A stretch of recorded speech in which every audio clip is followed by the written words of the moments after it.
Hey everybody, just thought we would do kind of an updated video with both of us. For those of you who've been with us all along, I guess you know a bit of our story, but for those who've just joined, I thought we could add a little to that. So we live here in Saskatchewan. We decided to move here from Ontario, where we had a good business going. You know, we moved here to Saskatchewan to just be more in tune with nature and less busy, I guess might be the right words for it. Spend more time together as a family in hiking, hunting, fishing, just working together, and downsizing on debt load. So we've done that. That's what we moved here, and we've been here for a year and a half or something. A little over a year. Yeah. About a year and a half.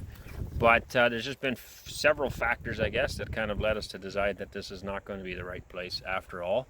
We were kind of naive, I guess. Yeah. We thought all of the provinces in the West were the exact same, and we were looking for Alberta, but you just can't afford Alberta. So we were hoping for something like that. Southern Alberta. Yeah, like Southern Alberta, but we just couldn't afford to live there. And so we were looking for kind of that Western feel, but we just were very naive, I think. Yep. So here in Northeast Saskatchewan, it's very, very affordable. Probably some of the cheapest land in Canada, other than maybe the East Coast. But your access to markets here are extremely limited, and that's something we didn't think of. We were looking at the price and not necessarily what you could produce. So, and the economy actually isn't as well. Obviously, what's going on in the world right now is not going to help that any. But it was not at all what we were thinking. And again, it was just such a struggle, even just to do anything here. So really. To give you an idea, there on a large scale, you could definitely farm here, and the government is it's recognizing it has some issues, and it's trying to put some initiatives together to help new farmers or young farmers get into farming. But that's all on a large scale. So that's, you know, if you wanted to get a big cow dairy and milk cows, or things of that nature, there is some help available. But since we actually left that and want to stick to small scale farming, there's just very little opportunities. Like a place like southern BC in the Kelowna area or someplace there, or in southern Ontario, you have way more access to the general public as far as selling produce or selling animals. Those kind of access and those kind of markets are just not available here in Manitoba, Saskatchewan, or Alberta, and definitely not up in this neck of the woods because it is so remote. We're very, very far.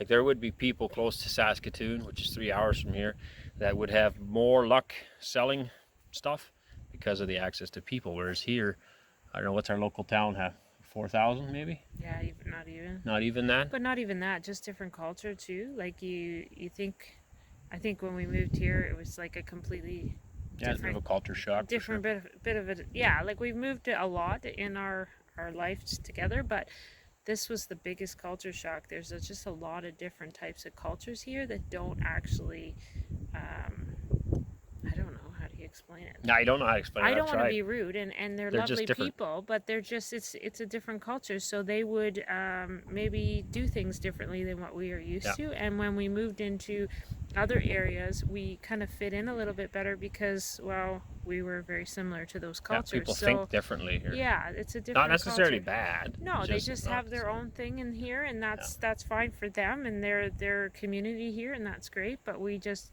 don't feel like this culture is something that we can be part of, and it's totally different. So economically, though, definitely is a hindrance here. That's a big one. We've also had a number of health issues, yourself and all children, over the last year. Yeah, we talked a little bit about that in you can look up some of our other videos. Is that what it was called? Yeah, I forget which one. Number 2, maybe? Number 3? Yeah. I can't remember. But we did talk about that. We can put the link up on top there. We have a playlist. There's a spot right above your head where we can probably put it right here. Yeah, right there. So, yeah. The health issues as well. It makes you think a lot more about being closer to family. Your mom's come out twice to be here. So being closer to them is definitely even something closer to a hospital. In this area, the only closest hospital for major incidents is 3 hours away. Yeah. So, which is normally We fine. got some local stuff here. Yeah, we've got the basic, but it's more like they would look after you and then they would send you somewhere, right? Yep. So we weren't really expecting that. Well, we weren't expecting. I guess we've taken our health a lot for granted too. Well, we're usually fairly healthy people. Yeah, we don't really thought of it. So, but there's from time to time where it might be needed. So yeah, those factors get us looking elsewhere. So now I mentioned that southern BC would have some of those opportunities for sure, but the price of land there is phenomenal, and there's just no way that we would be able to start. We also talked with southern Alberta a bit. We really liked it there. We loved the attitude of the people and the climate and stuff for us, and yeah, it worked for us there. But the price of things is just so much. It's so expensive to live there, to start there.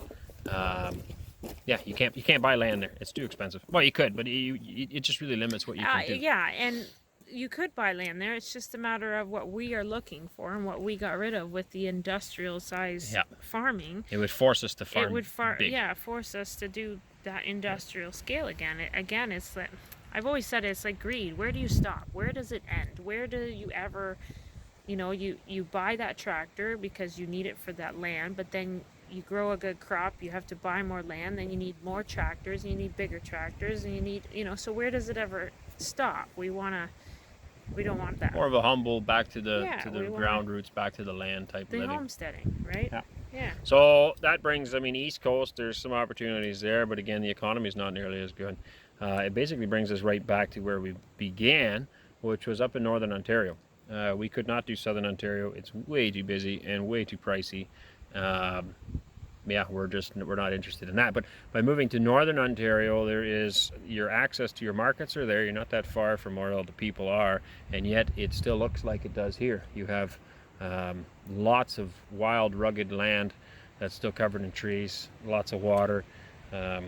So yeah, your recreational opportunities there are huge, and in enjoying of life without a huge price tag.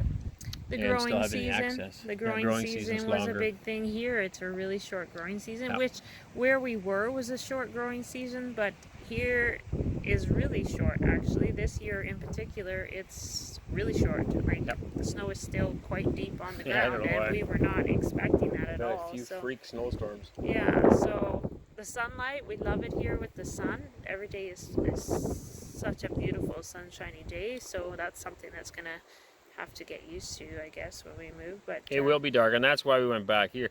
When we were in southern Alberta, one thing we really missed was maple trees.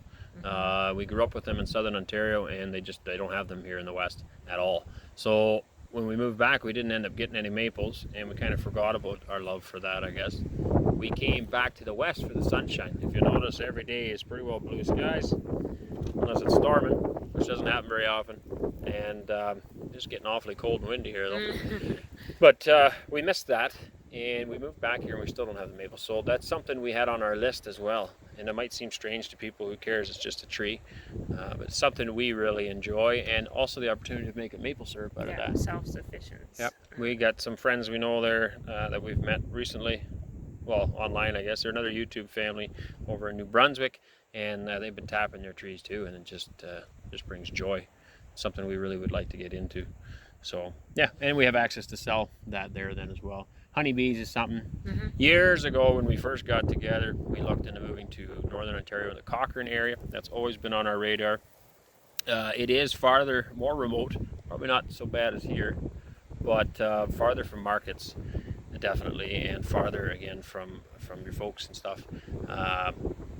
So we had looked at that this time as well, but we feel that this area where we're going to, which is the North Bay area, it's classed as Northern Ontario, but it's still farther south and gives us all these different things, the markets, the trees, there's rocks there, there's good clean water. That's something up in Northern Ontario you don't get farther north.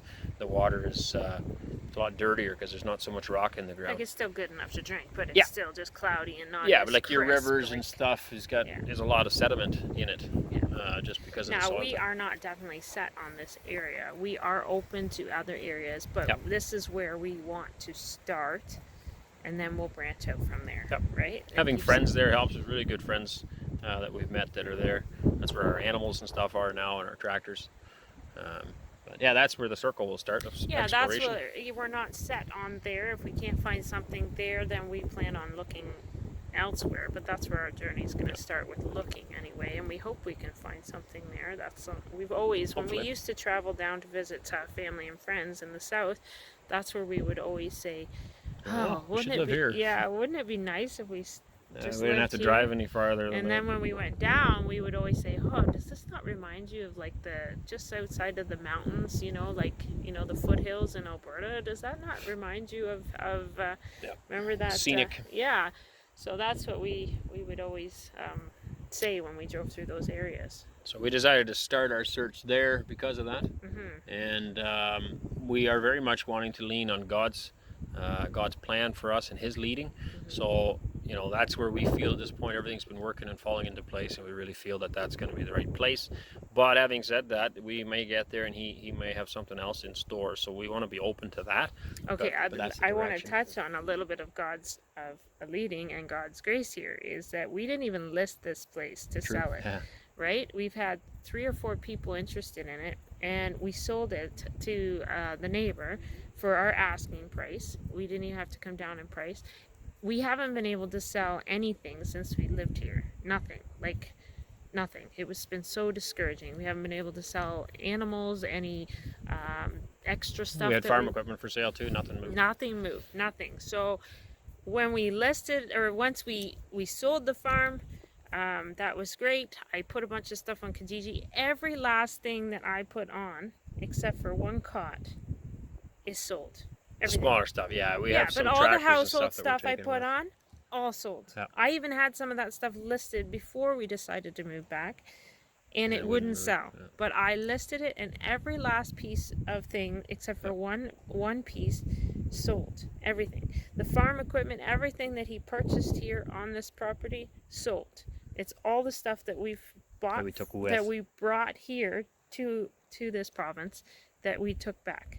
It's just amazing when you think of God's grace. Everything fell into place. So to us, that was an answer as well, because it was a struggle coming here, not being able to sell anything. Makes you really wonder, maybe we weren't supposed to be here. And I know you can draw those lines anywhere. Some people would say that's ridiculous. I'm not so sure if it's ridiculous, but regardless of that fact, nothing was working out very well, and then all of a sudden, once we decide to leave, it's all falling into place. So we take that as an answer to our prayers, and we're continuing to look for answers. And I know many of you are praying, and we appreciate that very much. So we're confident God will lead us to one place or another, and we will have a place to go. At this point, we don't have a place picked out, but we do have an area to begin our search, and we're fairly confident we're going to be able to find something there. But we are open-minded to other areas as well. So that's kind of what's going on. If you don't know either, we have 7 children. One of them, the oldest one, actually lives in Northern Ontario as well, a couple hours from where we're headed. And the other 6 obviously are with us. So we are a fairly large family, and we will be heading across country here shortly. So our plan is, when we get there, is to find a piece of property that we can call home, and then we plan on building from scratch. From scratch this time. So we've had it with trying to make a home in all different somebody else's home. So we're gonna do it ourselves and we've been working on this design for a long time, kind of what we feel would be good, where we feel is important to have more space or less space. We don't really have a lot of it's up in our heads, I guess. We do have a bit drawn down. And you know what? It might change. We're not stuck to that either. Something might happen. We build, that's how we work anyway. Because we've done a lot of renovations and a lot of house renos in the past. And as we take walls down and change things up, then we discuss it. And one thing we've always appreciated is having less far to walk, less buildings, I guess. So if we can put don't give it all away. Well, all right. Well, we'll leave that. We'll leave that then. But we'll leave that for another day. But we have something special planned in that regard. So but building from scratch, and at this point we're looking for bare land with a bunch of bush. If there's a little clearing on it or two, that's fine. But it's going to be a lot cheaper and more affordable for us to find a chunk of land that's just bush, and then work it up from there. Sweat equity, I guess, is something we're a fan of. We can put work into and make our money back that way down the road.